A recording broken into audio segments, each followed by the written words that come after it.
to our show that all government is. Well, welcome to our show that all government is local. Tonight, we're approaching the Portuguese picnic and the mayor's ceremony. So with us, we have the ex-mayors of the Prospect Heights, the current mayor of the Prospect Heights, and Madam President of the Portuguese Club. Thank you. Why don't we start and introduce yourselves? Well, I am Tony Gonzalez, the current mayor of the Prospect Heights. And I'm Joe Lopes. I was a mayor in 1971 at the present time.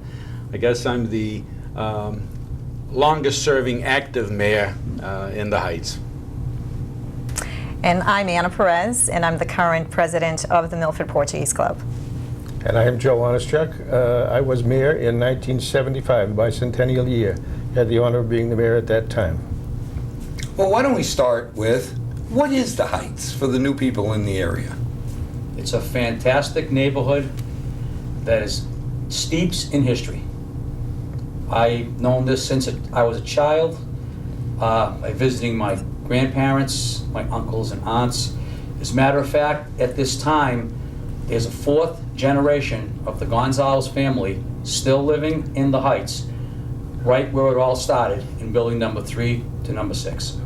It's always interesting because, you know, I started number 8. That was my family. John Fernandez was on last week. My mother still calls him number 34. He doesn't need a name, he was just number 34. Right, absolutely. So, you know, so many of us came from the Heights at one time or another. Yeah. Oh, actually, at one time, all the Tonys, there were so many of them, they referred to them as numbers. Yeah. Tony 38, Tony 14, Tony 6, That's right. 12. That's right. There were a couple more, Joe, weren't there, buddy? Oh yeah, I was Joe number 11. There you go. Well, see, and it's funny because as you go through the generations, 11 to me was Manny Schaub's. Yeah, afterwards, right. Yeah. Because when my folks moved down to Purchase Street, they took over that apartment and it became the Schaub's It family. became the Schaub's. Absolutely. Yeah. You know, Joe Duke was at 19 and 21. True. And it's really funny when you think about it. Tell people, where is the Heights? Let me take that one, Al. It's a subject near and dear to all our hearts, of course, for those of us that were born and brought up or brought up in the Heights. The Prospect Heights area consists of approximately 10 acres of land. And if you recall from history, at the turn of the 20th century, actually late 1800s, America was booming. The Industrial Revolution and Draper Corporation had been in existence for some time at that point, and realized in 1898 that 3/4 of its employees lived in Milford at that time. And in order to provide themselves with a continuing flow of employees at a time when all other companies were looking for those very same employees, they decided to construct an area of employee housing, if you will, in Milford. They purchased the land that existed at that time off of Route 140, Prospect Street, 140 from the hospital up to Water Street, and from Water Street, down to maybe, I go all the way down to Oliver Street, but about halfway down. And on the inside of the Prospect Heights area was state and town land. That's where the Casey Pool is, and the hospital parking lots, and the current Portuguese soccer fields, and so that was all vacant land at that time. Draper Corporation purchased it all. And at that time, they commissioned prestigious architectural firm in Boston, Peabody and Stearns, internationally known, to go ahead and design a complex of employee housing at that time. And at that juncture, most of the immigrant workers in Hope, they were Italian. But when they started building the houses, this was the time of immigration to this country, and all of a sudden we started to get Irish, Armenian, Portuguese, Polish, and in fact we had one Greek family in Milford. There were 2 other families that we really can't make any connection with. One was a German family, one was a French family. But those those individuals who worked in Draper's were afforded the opportunity to take an apartment at a very nominal rate in the Prospect Heights area. Now, the first houses were the brick row houses that, as you know, are in the inside that quadrangle that we now have there. Later, around 1906, the wood frame houses that Joe's family was born and brought up with were constructed. Draper Corporation, in order to assure themselves of a loyal, productive workforce, and they really were paternalistic in this, they really built what we call the company town. It was a model company town in America. And Peabody and Stearns designed the complex. And they even hired, at that time, America's foremost landscape architect, Warren H. Manning, who did a lot of the Boston area designs and so forth, to go ahead and do the park designs on the interior, etc. And if you recall from your history, and maybe some of you heard your folks talking about it, there was a brook running down through the center of the Prospect Heights area, which was later covered over. Well, it still is by Wally's It still house. is. Yeah, it still is, and it's piped, and they cut it all. But he designed the park and put in the trees that are still standing today, over 100 years old. Those trees are. And so what happened was they started letting out the apartments to the employees. You had to be an employee to have it. So that they positioned the employees by racial identity so that they could mix better and get along better. So 1 to 40 were Portuguese. Can you imagine trying to do that Right. today? 41 to 60 or something was probably Italians and Armenians and Polish, all the way around that quadrangle. And then when those were completed, were completely filled, and they started building the wooden duplexes that are up there, the first ones went to the Irish. And as the Irish vacated the brick homes, the other immigrant families started taking them over. So that they built 104 buildings up in that 10-acre slot. And for the most part, even today, it's almost the same as it was then, with the exception of a couple of modifications that were made. One was that house between the top of the hill on Route 140, which we call the guest house for years, and that little valley that they put a duplex in there. They built one. And the other one was really the modification of the Portuguese club that we were brought up with at that time, which housed the Portuguese club on the lower, on the right-hand side, and the Marx Brothers Market on the left-hand side. That was the only really modification to those buildings that existed up until recently. Later, of course, 1989, in fact, I think it was, that we inaugurated the new Portuguese club. And I happened to be fortunate enough to serve as the Master of Ceremonies for that inauguration at that time. And the building that they vacated has been turned over to apartments. So the genesis, if you will, of this whole idea of the benevolent paternalism that Draper showed in building a workers' complex was that they did assure themselves of a tremendous loyal labor supply. All of our parents worked there, right up until they retired.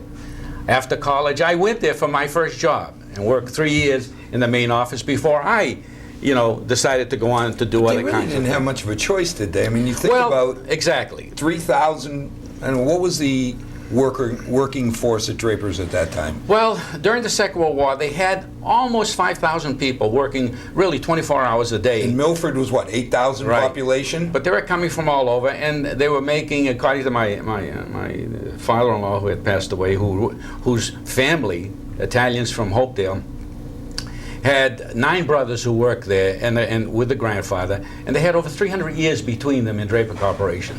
But he told me many times, he worked up on the setup floor, that they were making airplane magnetos during the Second World War, not looms at that time. And then they converted back, of course, to the textile machinery manufacturing. They never made any cloth, but they produced textile machinery and parts. And that's what made them #1 in the world. So let me stop there. That's a little bit of the history. Well, no, but the amazing part is, as you think through it, can you imagine today saying, okay, 1 through 40, if you're Portuguese, you live there? Well, obviously, you must have known somebody because you lived in the wood houses. Well, it wasn't necessarily that I knew someone or that we knew someone, but we had a very large family. I think we had probably the largest family in the Heights. We had 9. I'm the last of 9 children. And I always tell the story about my birth. In my family, it was girl, boy, then 6 girls, and then me. And when the doctor came out of the room after I was born, went to my father and he said, Alex, do you have some whiskey in your house? And he said, yes, I do. He said, well, get it. So he poured a couple of shots and he said, drink that. My father said, I know something's wrong. What's wrong? He said, nothing's wrong. You have another son. My father fainted and they named me after the doctor, the late Joe Linnaeus. There you go. But I think one of the most important things that we need to consider about Prospect Heights is that it was the original form of diversity. You know, we speak so much these days about diversity, and we sometimes are reluctant to let ourselves go a little bit. You know, it's now almost forbidden to say Merry Christmas or Happy Hanukkah or whatever it happens to be. And in those days, that's how you got to know about your neighbors. You know, I was in Joe's house as much as he was in my house. And his mother cooked rabbit for me 100 times trying to fool me, and I wasn't able to do that. And it was a wonderfully diverse neighborhood. You got to know the traditions and customs and the thoughts and the whole culture of all these other countries. And myself in my personal life, I have drawn upon that background 1,000 times in my own work. And the other thing is that, you know, we also say nowadays that it takes a village to raise a child, and that was the village. Because if I did something in front of your house, there was trouble. If you did something in front of my house, there was trouble for you there. And that kind of thing really kept that neighborhood together. And to this day, you know, we have a reunion every year of people originally from the Heights. And each year we have 250, 350 people coming to that reunion. We're about to have our 50th reunion very shortly, and that will be a huge amount of people. But it's still a fantastic neighborhood. I still have family living there. And In the wood house? Yes, yep, in the wood house. Same house. In the wood house, same house. And after Rockwell purchased the Draper Corporation, you know, after all the war was over and everything, they decided to sell off that property. And I had neighbors next door, and as everyone did, and they offered the sale of the houses to the people who'd been there the longest in that particular building. So we were fortunate enough to have been able to purchase that house. And I have a married sister living on one side and two single sisters living on the other side. And it's still the same feeling when you come into that Prospect Heights area. When you see those monstrous trees in that park, it's a great feeling. Absolutely is the greatest feeling. And a lot of things have happened since then. That area now, that whole complex is now in the National Register. We did that some years ago, and it was the first condominium complex, if you will, ever designed by a major architect for a major firm. And so it enjoys that reputation. And we've done some things to the neighborhood to improve it. We improved that park where the brook was. And just 3 or 4 years ago, we presented to the town of Milford the park on Water Street, which we did by hand. And for about 20 Saturdays in the winter and spring, we worked there digging out those trees and landscaping and everything else. And we had a lot of cooperation from local merchants and local businessmen and construction people. And No cost to the town of Milford? No cost, not a dollar's cost to the town of Milford, and it's a fantastic facility. It gets a lot of use. But that was the Heights. We always, Right. it always seemed like when somebody needed something, Yeah. you know, we always joke. You know, I learned all my Italian jokes because the kids down the side of the Heights, they were saying I'm just changing them to Portuguese. You know, so we always kidded each other. But I always joked that when we went over the hill to the band concerts, you turned the hat around. Now you all bled red. Yeah. You know, it was all Milford red. Yeah. Didn't matter. Got back to the Heights. The Italian kids made fun of the Polish kids. Everybody made fun of each other. But as soon as you left, Yeah. you knew you were family. You Another can say one- things to each other, but no one from the outside. Well, that was say it. anything Nobody would about mess, anybody you thought. because whatever they were, they bled Milford red. Yeah. They were the Heights. It's interesting.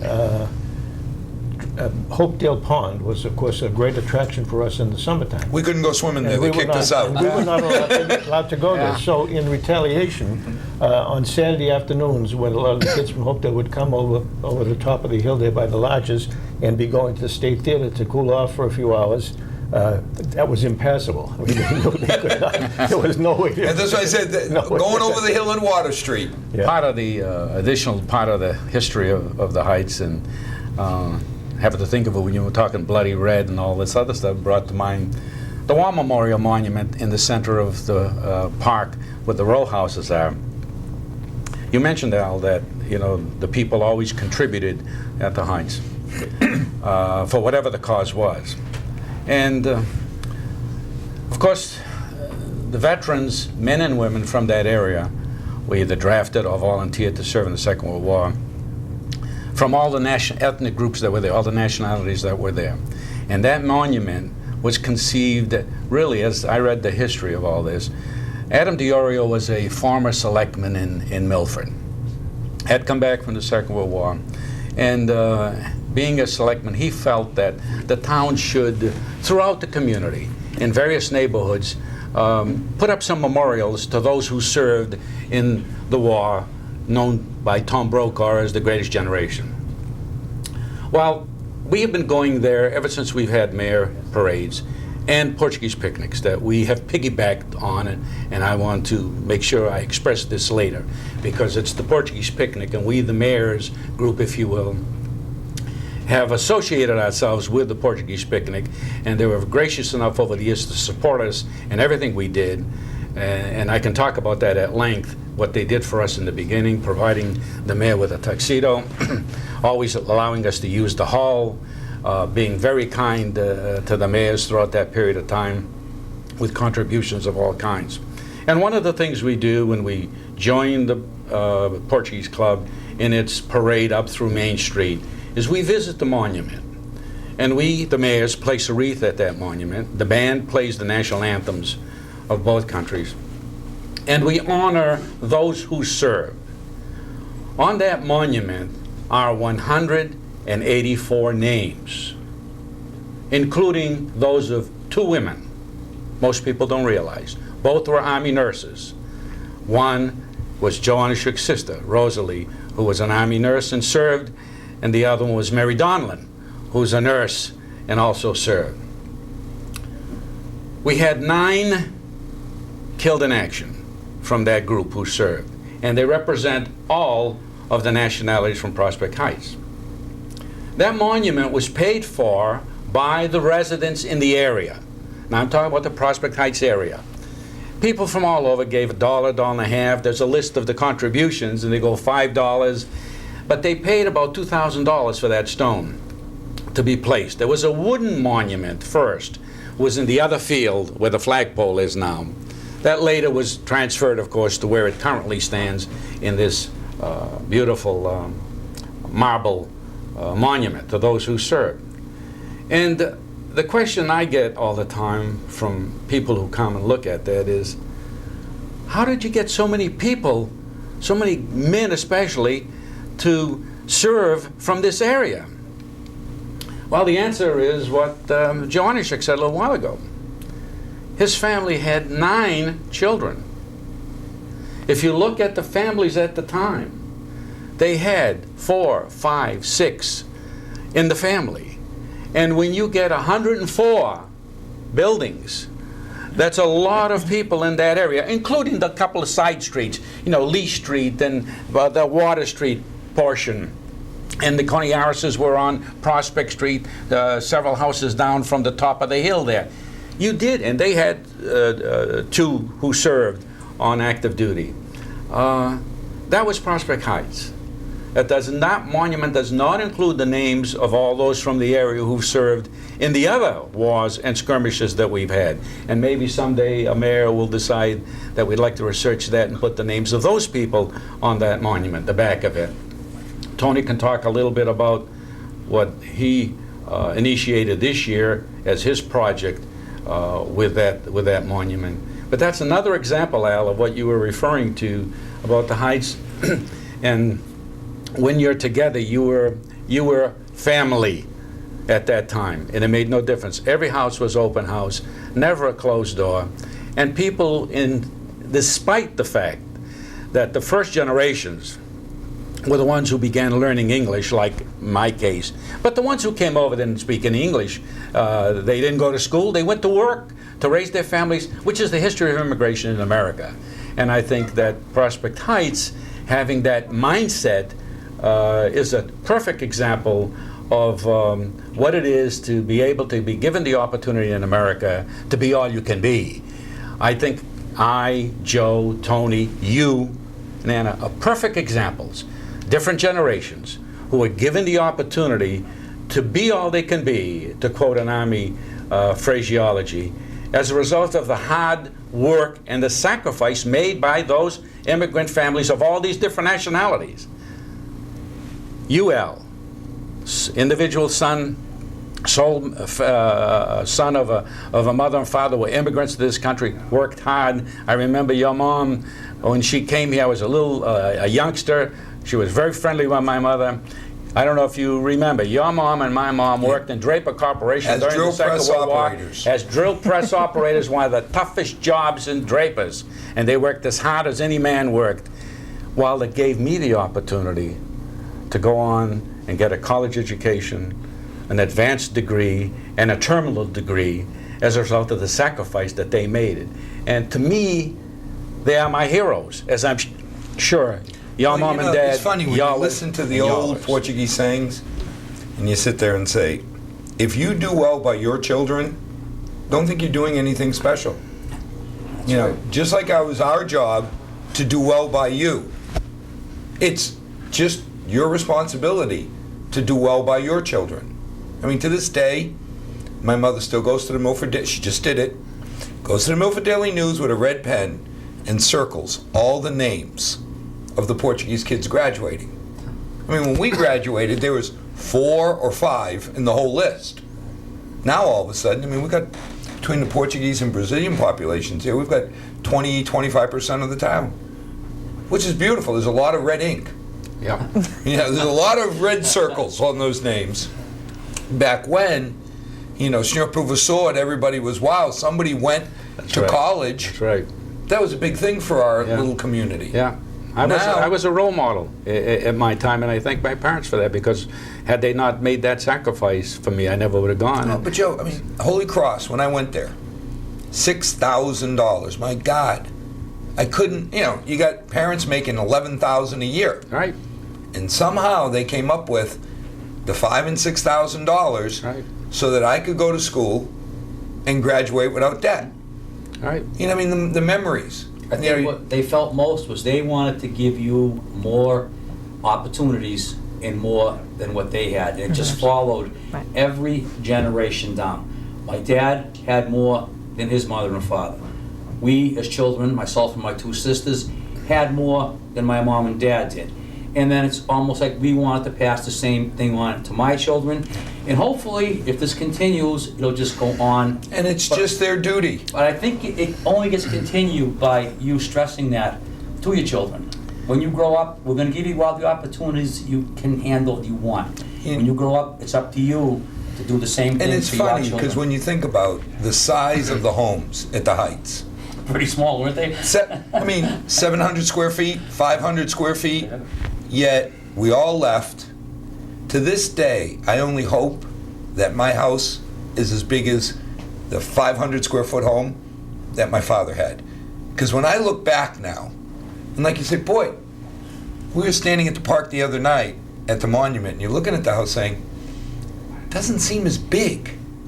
You know, the love, the respect, somehow it doesn't seem like that little house could house all of that. Yeah.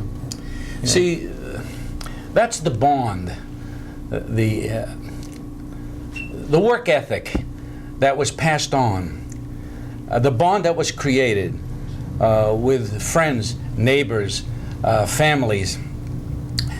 Your initial question was, you know, what is the Heights, and what makes it what it is, and how did it evolve? And why do we keep coming back? Why do we have this Heights reunion every year? Why do we have this mayor's organization? We can get into that.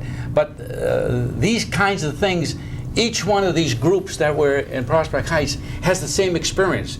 They were all, if you will, poor in those days. They all worked in Drapers. That's the only way they could get the apartment.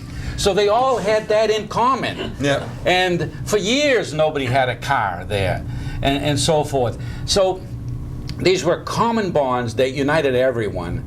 And I think maybe this is a kind of a good transition point to go from where, after that Second World War ended, and so many of those people went away and came back.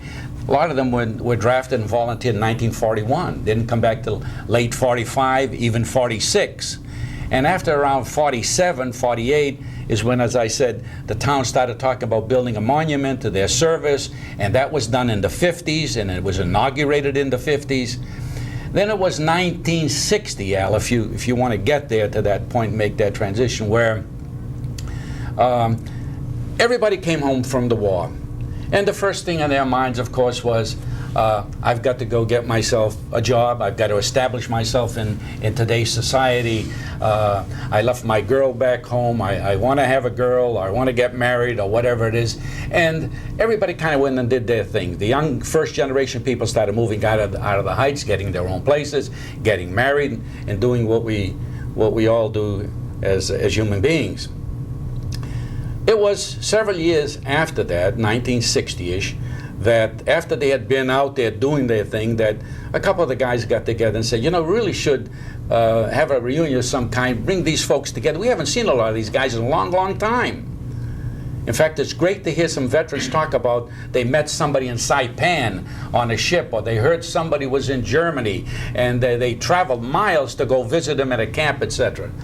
Well, they did. They started calling their friends, and what started off with sandwiches and beer on a Saturday afternoon at some point evolved into, look, we've got to formalize this now. Too many people are coming, too many guys want to come, and we can't just wing it. We've got to organize this.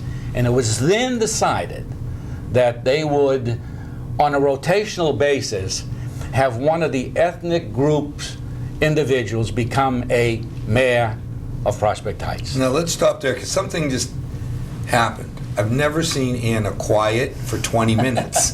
It's been almost 30 minutes, she hasn't said anything. I don't think she wants to admit. You haven't given me the opportunity. You don't want to admit you're as old as these people, including me. No. Let's talk about the Portuguese picnic and the Portuguese Club.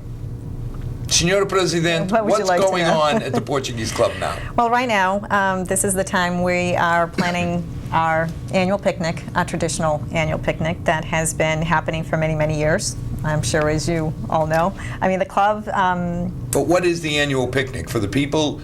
There's probably 8 people out there watching, No, and 3 of them may not know about the picnic. Well, I mean, the annual picnic is, yes, traditionally, and we were talking about the families of different, cultures living in the Prospect Heights. I mean, the picnic almost has the same principle. This is where the Portuguese friends, families almost have the opportunity to reunite, once a year. And you're talking about families that are pretty much spread out, different towns. During the picnic, we do get families from Ludlow, and I think even as far as New Jersey, that take this time to say, okay, it's the annual, it's a Portuguese picnic. It's a migration. And you got to come back. This is the gathering. Exactly, the gathering. But it doesn't stop here. Obviously, we like to share our tradition, our traditional foods, and the entertainment with the rest of the community here in Milford and the surrounding towns. I'd like to congratulate him, if I might, in front of everybody and for the television audience, because for years it was a gentleman's domain, the presidency of the Portuguese Club, a headache for everybody. Believe me, 24 hours a day, so to speak, or 7 days a week.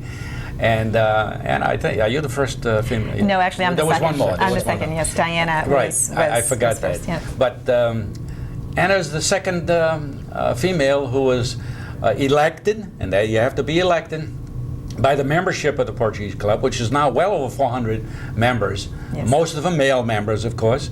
And again, we look forward to great things from Anna in her leadership this year. So again, Anna, congratulations on your So we can't call her Chatinha anymore now, it's Senora President. No, Chatinha is fine. One of the things that, we grew up at the Portuguese picnic. Back then it was in a field, and not that I would ever do this, but No. you'd watch the kids go by with the lupinis, trying to drop them into the tuba. It was a rite of passage. You know, Absolutely right. I I know would that never of do you, such Al. a thing, but I would watch people. Again, you know, the history of the Portuguese picnic is one of, again, commonality. Draper Corporation, at that time, recognized that what do the workers do after hours? What can we give them to keep them occupied, especially those immigrants who came and left families overseas and came alone to start a living and then call their spouses and children over? One of the things they did, they provided a piece of land across 140, which was cleared for picnic purposes, and they had the different nationalities for quite a while. The Armenians, the Polish, the Portuguese, were able to have their picnics there, and they did this for a long time, and keep it going once a year, bring people together. Draper Corporation closed 2 weeks a year. The 4th of July, the factory closed. After the 2 weeks were over, vacation was over until next year. Next year. They don't rotate vacations like we do, take them whenever you want to take them. This is your vacation. Exactly. See you So in July. that's when the picnic type of thing would take place. And I think, in my opinion, what happened was because immigration started to slow down for those other nationalities, as contrasted with the Portuguese ethnic group, where We were on the upswing. where immigration kept coming, and they were one of the last ones to come. The Portuguese had so many immigrants coming that they kept the tradition going because the newer people were interested in continuing it. And they did up to the present time, whereas most of the others faded away. But the corporation provided in the Prospect Heights area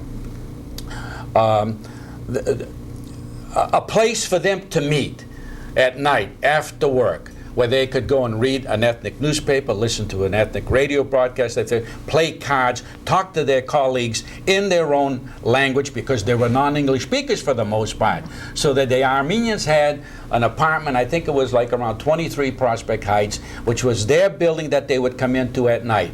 The Portuguese had that small half a store that was built by Draper Corporation, by the way, in 1920. It was the last building built at Prospect Heights. It was that club building. The old picture that you have downstairs was yeah. the first one. And they still had the dance floor, because I remember as a kid, What? you'd go up there, Yeah. and That girls though, were on one side, the boys were on the other, I don't remember that. and if you, yeah, of course not. But Al, that building was already the second building. That's not the original building. The original building was a very small wooden clap building. That building was already the second one. This club is the third one that was built, and this was inaugurated in 1989. But all of that is part of the reason why this tradition has been able to be continued and people keep it up, because people like Anna are willing to take the reins, and it's a difficult job. It really is, because with 400 plus members in an organization like this that's open every day of the week, including Saturdays and Sundays, rentals are unbelievable, as you know, because it has one of the Joe, I think largest a lot of halls. people think of the Portuguese Club is if you have a Portuguese wedding, 600 plus, where are you going? You got to go to the club. Yeah. But when you go there at night, yes, you have the bar and people playing dominoes or cards, but over to the right, there's school going on. School going Right. on, yes. Tell us about what else about goes that. on besides old men like me going down there to play dominoes. Well, you pretty much said it all now. We're back to Shatina. Yes, we know. Tell them about the school, Tim. I mean, the school, it goes up to 8th grade. And I believe the school starts at the age of 8 years old. So there is, unfortunately, I must say that the number of students is decreasing. But then again, we go back to the families as well. Well, maybe only having one child to two children, not like, Right. the old days where we Right. have 4 and 5. Right. Now they have televisions. They have television. Do they pay tuition? The parents do, yes. So the Milford Portuguese Club does provide, the place to the Classrooms. rooms, the classrooms, but then it's the individual parents that actually pay for the teachers, for the children. So now if somebody wants to come and get a taste of the Portuguese culture, you go down to the picnic. Yes. The date, Oh, you want to know that too? I think people would like to know that. This year is going to be held July 18th and 19th, so So in Saturday about a and week, Sunday. when this show airs, you'll be able to go down there, and if you want, carry your spear, You can do Right. that. right? I Right, mean, right. get your meat, Yeah. Get your steak. go stand in front of the pit. There you go. Most of us have no clue what we're doing there, Simple. but you sit there and just All you have act manly, roast dead animal carcass, right? Got the speed. Got into the spit. Then bring back to family. I bring food. Or you can go to the nice little window where you have the nice people and they put it all on a plate And a for plate you. for you, yeah. The food is always fantastic. Yeah. And- It's gotten much more, because as a child, I can remember basically it was the linguiça sandwiches, hot dogs, and the steak. You can stop Try at that was linguiça. about it. And try too, yes. Yeah, go. Oh yes, the tripa. Yeah, always. That's- You that's can't always have, you great. cannot have a picnic without that. Absolutely. You talk a to lot my of mother. work. I mean, But everybody has their super secret family recipe. I'm amazed at how many people show up with the little pots. Anna, tell them Yes. how the people work, volunteers Friday night to get it all ready, how many pounds you go through and so forth. well, at the pounds, I'm not the right person to tell you, how many pounds of steak, because that would be Danny. Danny has been there for some time, so he knows exactly how many pounds of, Right. of everything. But actually, it starts much earlier, in the preparation. But when it comes to the last week, that's when really everything needs to come together. But on Friday night, again, it's all part of the volunteer, from the members, where we all going to be doing all the preparation for the food for Saturday and Sunday. So all that gets done on Friday. So if you want some good So cutting the tripa, linguiça and Place to the go. trip. So it's a Al, no, I'll stop at the linguiça. The steak I can get anytime. but it doesn't taste like that one. No, it doesn't taste the It's same. not the And same. I'll be there with my Not the spear, same as on the skewer, right? standing there with everybody. The roasted chicken, the rotisserie. It's always hilarious to watch Stew. the rookies. The stew, yeah. With the skewer. There we go. And, and they're trying to... Skewer etiquette. and they're trying to load it up, and then they got it on, and they're going, how long do I leave it? What should I do? Well, just turn it, just turn turn it, it. watch it, turn it, watch it. Then to watch them try, and you have to show them the little slider, because they're trying to pull it off with their hands, and they're losing the skin off their fingers, and the steak is fine. No, you put it in and just pull back on the skewer. Oh, that's what those are for. Yeah, that's what those are for. They do that one time, and then That's it. Then they're that's all pros it at takes that. is one time. Just have somebody show you how to do it, and then that's it. It's natural. So you bring your father-in-law down there. You don't tell him. No. Who said that? No, we're not going to have rabbit. No rabbit? No rabbits? As we're talking, Al, and you initially asked the question about the history and so forth, and of course, the more you think about it, and I guess to go back far enough so I can not only recall from my own upbringing, but having been bilingual all my life, I learned these things from my parents and my relatives, not friends really. As I grew up in the neighborhood, hearing these things and echoing them and participating in the dialogue with them, we were a pretty self-contained community. By that, I refer to things like, even today, we had the Portuguese Club, of course, with a store right there. But right in that same neighborhood, we had up at the end of the road on Water Street, we had an Armenian grocery store, the Papelian supermarket at that time.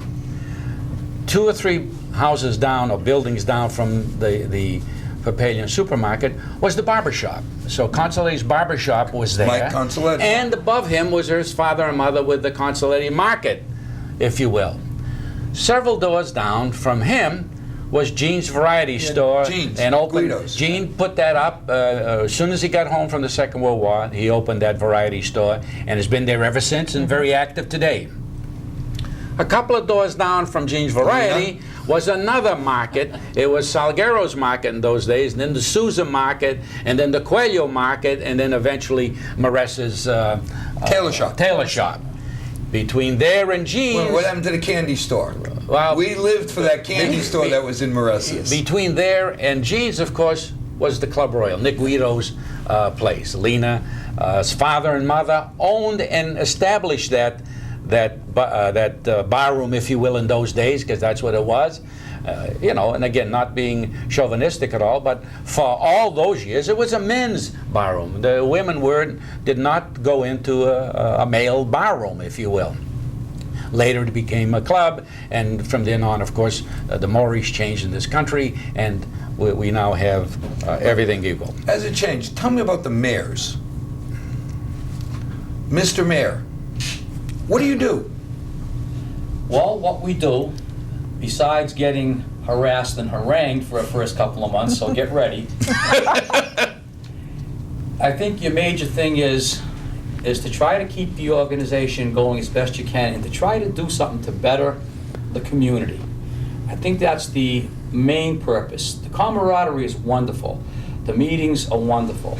Seeing the guys and having them show up, especially some of the older men who still try their hardest to make it there. It just makes you think about if this has gone on this long and they're still that interested in it, it's something that we have to make sure keeps going. We had 18 people at the picture yesterday. Yes, exactly. That's a lot of years going It on. is. I think at this point, 24 or 25 of the mayors are still with us. The others have passed. And so I would say close to half of the mayors have already passed on. And 18 it's 18? died. Okay, so there's that one. We leave us about almost 30 left then. Exactly. So now, what are some of the good things you've done for the Heights? Well, over the years, like as Joe said before, they've done some tremendous projects. Started by Mayor David Sawaz, I believe in '99 was the beginning of the taking that barren piece of land that was just a mess with old beat up basketball courts and tennis courts. Which we grew up, the rite of passage was when you could hit the ball far enough to bounce it off the Guido's Market and have them come run out and yell at you. Because up until You had made it. You had made it. You finally could hit it, and then they chased us out. We had to go down to where the old bandstand was. Yeah. But for the longest time, you were batting on an angle because that ran down, Yep. and it was a mess. Well, Now it's They did it, David started it, and then 2 or 3 mayors after him continued the project, and you see what's come of it. Beautiful park, the gazebo, the children's playground. It's just, like they said before, it was done without a penny of cost to the town of Milford. And with sweat equity and a little bit of coercion, people talking other people into donating materials and equipment and their expertise in the construction business. But wasn't that the Portuguese Club? Didn't the whole community get together? That's Sure. that's how- Essentially, Yeah. I mean, when you think about it, Yeah. Yeah, they offered a lot of help.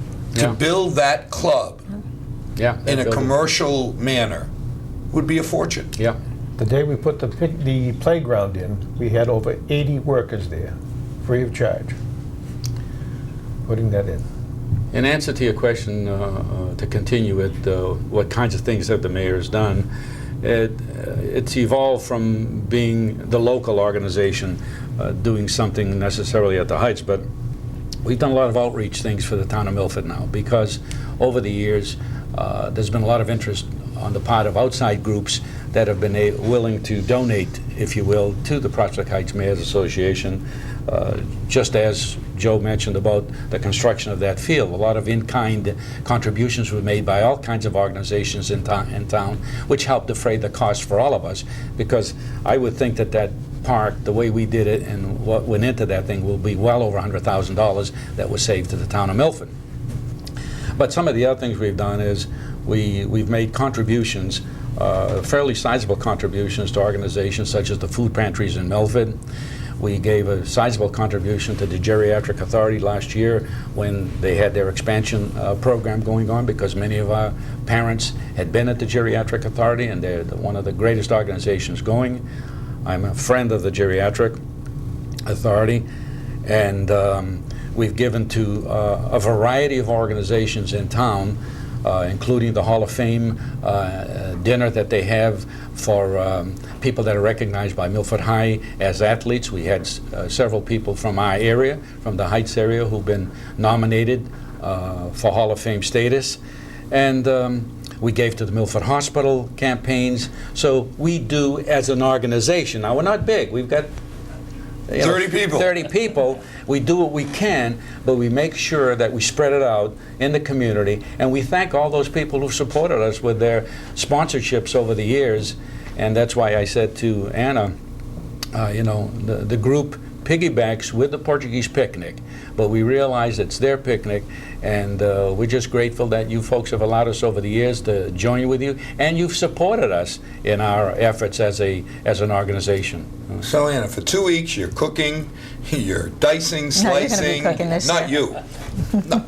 No. You. The people that are helping you are cooking. Yes. So we can All count on good food. volunteers. Oh, you said it. absolutely. Good food. It's Friday afternoon. Saturday. So Oh, the Friday is all the preparation, exactly. Cutting getting the all meat, ready. the steak, everything. So everybody's going Everything. crazy. It's Friday afternoon. You're working into the wee hours of the morning. Saturday morning hits. It opens up at 1 Okay. for the tradition, again, for the food, for the eating part of it. But they've been cooking all night. That's what I'm saying. Oh, All yeah. Friday Oh, night. yeah. So Saturday, 1 o'clock. I think at noon, my mother and her friends sneak down there to get the tripa. Yeah. Yep. Because they get to buy it early. I don't know how. That's right. But they show up with those pots. And That's so right. 1 o'clock. Now the parade is. It's Sunday. At 2. The next day. Right after 2 o'clock, the next So day. for Saturday, we eat all afternoon. You have a band come Yes, Saturday we do. night. We have a live band starting at 8 to midnight. So there's food, there's dancing, a little bit of drinking, Yeah. more food, more dancing, Always food. always food. Well, while all this is going on that Saturday, on Saturday morning at 8 o'clock, the mayors are meeting either at the town barn or at some other location where a truck is waiting to be decorated with our annual float. And that starts very early in the morning, and we manage to decorate the float in a variety of different ways with signs and et cetera. And, He's smiling, I'm getting nervous. and then around noontime, we retire to one of our mayor's homes where he has a wonderful smokehouse, and we have a quick little repast there. And then from that And we point- won't say thank you, the Og, right? Oh, yeah, we will say that. We will say that. But at that point, after we've done that, most of us end up at the picnic grounds that evening, having some fun, having more food. And then on Sunday morning, the mayors have a breakfast at the new mayor's home. And the new mayor sponsors that breakfast for all the mayors. And the mayor is usually inducted on that morning. Now, Depending on the quality of the food. Well, you know what I'm saying here is that I said he usually is inducted, because there are times when the mayor is not inducted, because even though you've been nominated to be the new mayor, you're not the new mayor until noontime on that Sunday when the bugle blows. When the bugle blows. Now, you get a pass this year because my son is being married on the 18th. No bugle? No bugle. My son is being married in Baton Rouge, Louisiana on the 18th, so I will not be there for the first time in about 40 years. So my friend Joe Lopes is going to have to take over my duties on that day. So I got to count on Joe blowing the bugle? Well, I don't know about the bugle, but he'll be questioning you on that morning, so you'll have to go through a rigorous examination about all the information that you've managed to glean up to now. And the outgoing mayor, I don't know if you noticed, but in the parades we wear a blue cap, and some of the blue caps are just plain blue front, and the others have what we call scrambled eggs over them. And that's the day that we determine whether the outgoing mayor is worthy of having his scrambled eggs. So he also is under the gun on that day. And it's a great time, a lot of fun, and we don't lose too many people in that, but occasionally someone slips through the cracks there. And then we spend the afternoon with the parade on the float, and then back at the picnic for More eating. more food, more drink, Yes. etc. And it's a wonderful time. I'm so sorry to have to miss it this year. It's the Well, it first time seems I've like the ever missed picnic's it. really grown. I mean, how many people? Do you have any idea? I mean, it depends too. I mean, a lot of it depends on the weather. The weather. Yeah, exactly. I mean, but if it's a nice weekend, Rarely rains. it's a couple on of that thousand day. people, I think. Right. A couple of thousand people. Oh, easily. Oh, Easily. Oh, I bet on you- a oh, nice, I bet nice it's closer weekend. to 10. Oh, yeah. Over the 2 days, I bet absolutely. Over the 2 I bet it's days, yeah. closer Oh, to yeah, 10, absolutely. And the nice thing about it is it's not only the Portuguese community that supports that picnic. Everybody through town here, and a lot of people from out of town come for that event. you know. Well, again, and it's like that we used to say kind of the Heights, it's a Portuguese picnic, but on the other hand, I mean, everybody that's Milford Red, thing. Yeah. Absolutely. Exactly. it's our way of just getting together, having good linguiça and steak. I guess Al's favorite food is linguiça. So one time a year, I can't be told fat old men shouldn't be eating these things. I get a buy for that weekend. I can eat as much linguiça as I All want. bets are off for those 2 days, right? That's it. Now, one So- of the things we'll ask the outgoing mayor this year is, what he feels his biggest accomplishment was the year that he reigned as mayor of the Prospect Heights area. And I'm going to have Tony tell you now, for purposes of this program, what he did this year and what we just unveiled last week. Tony, why don't you? Well, I knew when I was first asked to be mayor, just the honor alone was just fantastic. My head was blown up like a balloon. I felt like I was on top of the world. And then I started thinking, I'm going to have to do something, a nice project, something that's really going to mean something. And I started thinking of what I was going to do, and it all reverted back to what we spoke about earlier. If it wasn't for the people who came to that neighborhood way back 100 years ago and started this whole ball rolling, there'd be no Mayor's Association, there'd be no picnic as it is known today, there wouldn't be a club, it just wouldn't be the same. So I thought something needed to be done to honor these people, these immigrants that came to our country. And I always looked at the monument, and the front of the monument was so beautiful with all the men's and women's names and the engravings and the carvings. And I said, the back of that is just completely blank. I said, wouldn't it be nice to do something on the back of that monument to honor all of the different nationalities that made up the Prospect Heights? And I got an idea in my head, and I saw it from the cemetery, seeing the pictures that people put on to the gravestones to honor their mother or their father or a child or anyone. And I asked someone in the business if they could make flags the same as they make the pictures. And he said, yes, they can. It's ceramic. So I started thinking about it, and I thought, what if we put an American flag dead center in the middle, and then put the 6 flags of the 6 nationalities who made up the Heights, and a nice saying on the inside, honoring those who came to this country. And I thought, why did they come? Well, they came for freedom, to find a better life. And the camaraderie that formed the bonds of the neighborhood. So I brought it before all of the mayors. We discussed it. I drew it all up. We had the drawings done. I had some prices. They supported it 100%, and they voted it back in, I think, beginning of April. That gave me the go-ahead to expend the funds to do it. And I went to Whitensville Monument Works in Thomas Delfonte. Tommy was very helpful with the designing, letting me know how the process was going to work. And we got it all together, and then it was done about a week ago, and it's now completed. And I think personally, I've had a lot of people tell me that it came out really nice. Looks and gorgeous. It looks really It good. does. Nice job. And you can spot it from all the way down the end of the street. Nice The job. colors are that bright, and what they were able to do to make those ceramic tiles with the flags and the colors was phenomenal. And I just have to thank the manufacturers You that I haven't seen relied it on yet. somewhere. No, But it was Tommy I'll up make sure that I the Monument Works that really helped me get through this, and I owe him a great deal. That's Yeah, and I think it really does speak for the mayors that every 6 years it takes for a nationality to repeat. Right. So this year's Portuguese, and then it'll go the next 5, so that every nationality, it's not just talking about we're all the Heights. It really does show in everything we do. True. And I I'd think like to pick up on one thing that Tony said, and that's that at the top of this stone on the back is an American flag. And that's really the key to the whole thing, that all these people came from foreign lands, and they all became Americans. They volunteered for service, etc. I always think back to my father, who in the summertime was wont to mow the lawn every Saturday morning. And an Italian man would come by, they'd exchange a few words. An Armenian man would come by, they'd exchange a few words. Portuguese man would come by, etc. And I used to say to my dad, Dad, how do you know what they're saying? He said, doesn't matter, I know what they mean. Yeah. And he said, we all have families, we all know what we're doing, we're all doing the same kind of, we're trying to do the same kind, accomplish the same kind of thing. And that's what's really important. And I didn't realize that for a long time until I was, much older and understood exactly what he meant by that.